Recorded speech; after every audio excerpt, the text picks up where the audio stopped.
Hello, YouTubers. Joe Kersey here on Monday, September 3rd, 2018, Labor Day here in the U.S. At 15:06 in the afternoon, Eastern Time, U.S. I was going to try to do some sort of cutesy thing where I raised my head up from the bottom of the screen and said, "Poof, it's the Deus Ex Machina. You know, it's the ghost in the machine." But I just couldn't be bothered, so I didn't.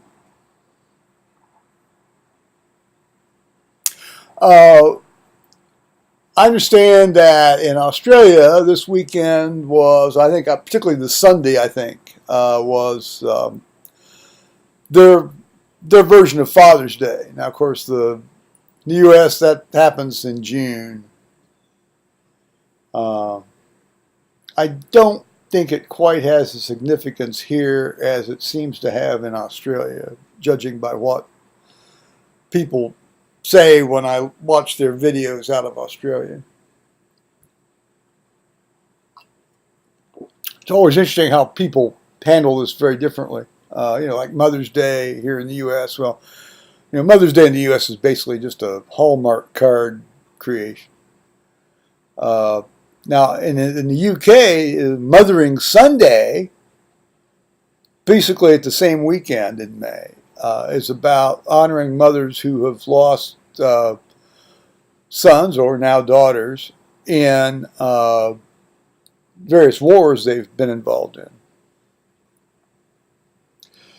I think that's a far more noble and appropriate, thing to do. But so to all the guys in Australia that watch me, hope you had a good Father's Day. I mean that. I always sound like I'm sarcastic when I'm being my most serious, and my most serious when I'm being sarcastic. People have never gotten that about me, and I think it's very confusing for a lot of folks. Irony, huh? What am I doing there now, huh? God bless us, everyone. It's actually 90 degrees on the back deck right now, believe it or not. Doesn't feel 90. It's a dry heat. Well, it's really not a dry heat, but it's, for what passes for a dry heat around here, it's a dry heat.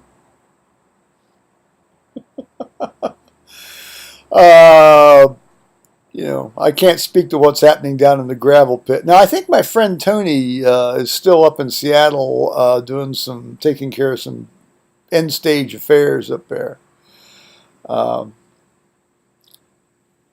We talked a couple times this week. It's always fun. But that's not what I want to talk to you about today. Now, as you are, those of you who watch me regularly are aware, I coordinate the prayer list for my church. And the first day of the month, I always put out sort of like the master prayer list, and then I'll send out updates throughout the month as people let me know about things, Of course, inevitably, after you send out the prayer list, people start letting you know about things, that they've sat on for several weeks. Sometimes, or just a few days in other cases. And sure enough, I send out the prayer list and I get, an update, Sue Leidecky died, 2 weeks ago. Her obituary was in the Delaware Gazette today. So I indeed read the obituary of the Delaware Gazette, online, and sure enough, she died August 16th. Well, this woman's been on our prayer list for probably, I've been doing this since, since fall of 2012 when I got my computer, and so I've been doing it now for about, going on 6 years, and I'm sure this woman's been on there. See, there's one woman that puts on just tons of people. most of them are her relatives. I guess her family's one of these families with piss poor protein. It's the 80-20 rule. 80% of problems occur in 20% of people. Well, that's the case with this woman's family. Oh, they're all, they got coronary artery disease, they got Parkinson's, they got cancer, they've got the palsies, they've got the shakes, they're in rest homes, they're not in rest homes, they're almost going to go into rest homes. Yeah, it's on and on and on and on and on and on and on. And they all live long, so that means they get to suffer a really long time with all this stuff. So one of these people finally cacked off. Only this one was only 78, so. Anyway, so I thanked my informant for letting me know that. And of course sent out an update. Actually, what I did was I waited to send out an update because I knew as the sun follows the day, the night follows the day, that I'd get more, and I could sort of send out a bunch of these updates all at once, which is what happened, and which is what I did. Now, the other thing that came in right away was this one woman, and she's a delightful woman. I mean, she's built kind of like a fire plug, and you'd think she couldn't, walk on her own at all, but she does, and she's vigorous, and she walks her beagle Trouble, appropriately named Trouble because it's a beagle. I mean, you can't. Beagles are nothing but escape artists in a small package. Wonderful dogs, but boy, they will take off on you at the minute they sense an opening. This dog now is about 15, and so arthritic that it couldn't take off on this individual he wanted to. And I'm sure he does because he's a beagle.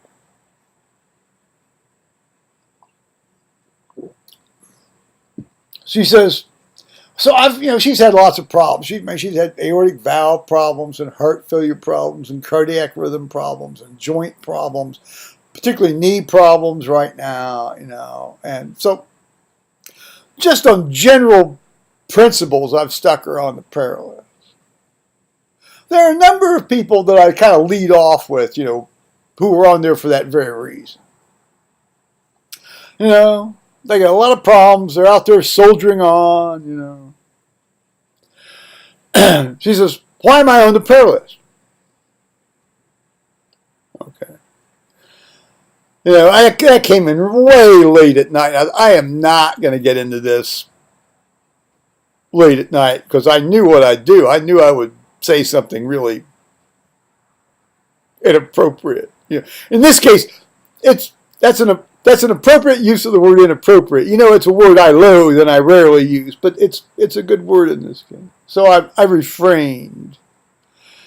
You better mark that one on the calendar when Joe Kersey decided to refrain from saying something.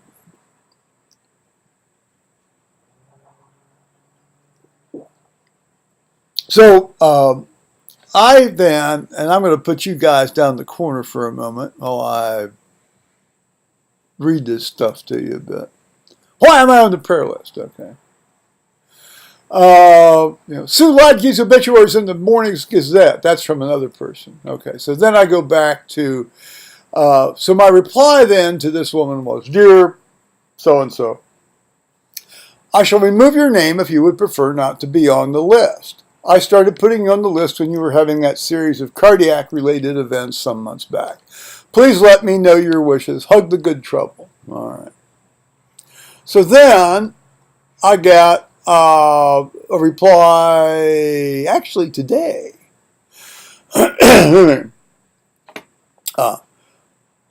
Joe, I have greatly appreciated being on your prayer chain, but there are so many that need help. I can be on the list. I think she says down on the list, but I think she means on the list. And appreciate it. If you want to pray for me, let's wait till I get that knee replaced. Always good to hear from you. Blessings, and then whatever her name is. Okay. well, okay, fine. And I said, dear, thank you for clarifying this for me. And then I got thinking, as I do, it's both a blessing and a curse sometimes. More of a blessing than a curse.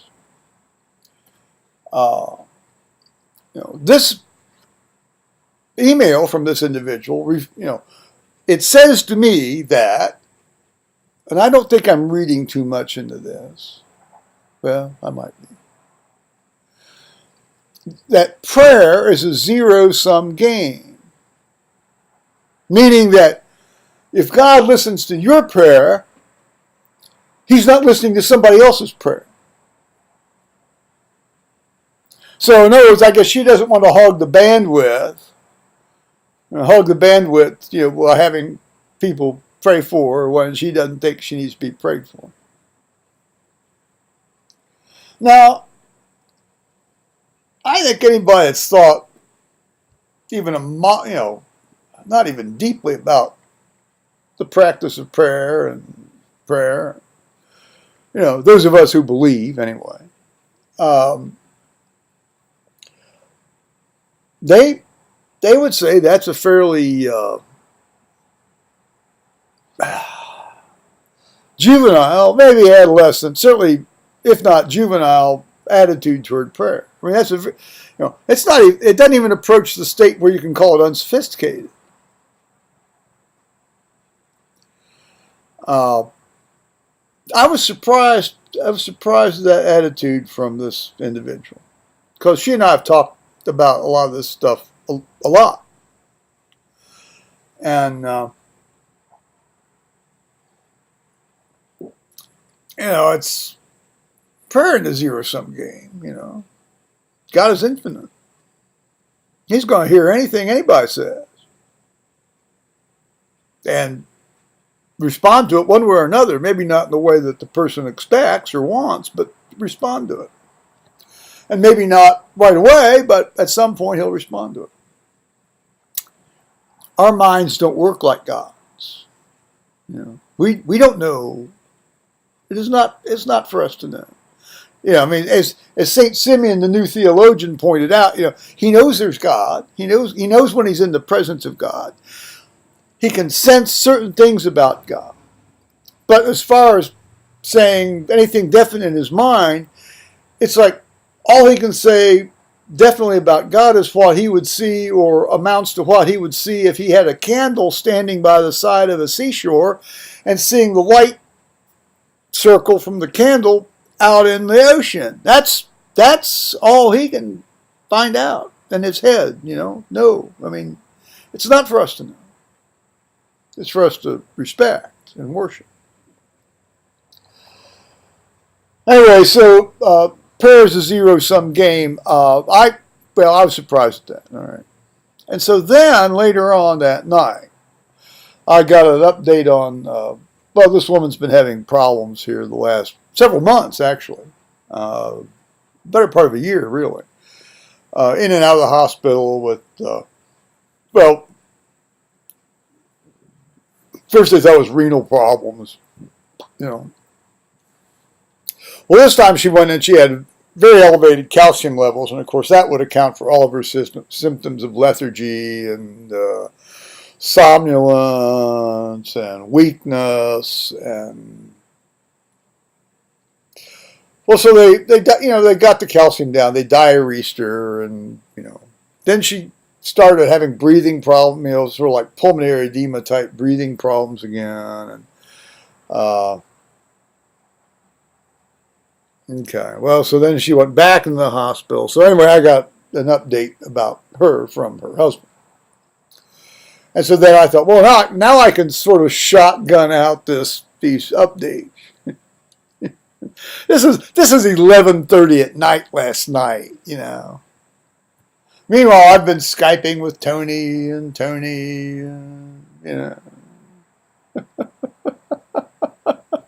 having a great time. Anyway, no, up at like 6:30, carrying on as I generally always do, because I'm pro. Pros do what they, let's see, a pro does what he has to do what a pro has to do.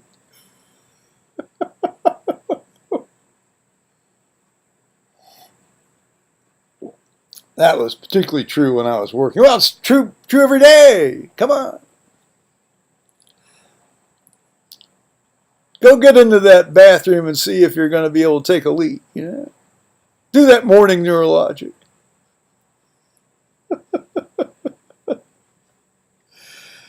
Okay, I think, what was there was something else I thought about maybe saying something about, but I think probably the fact that, I think I already talked about it. So, on that note, I'm going to say, I'm going to say bye-bye, YouTube.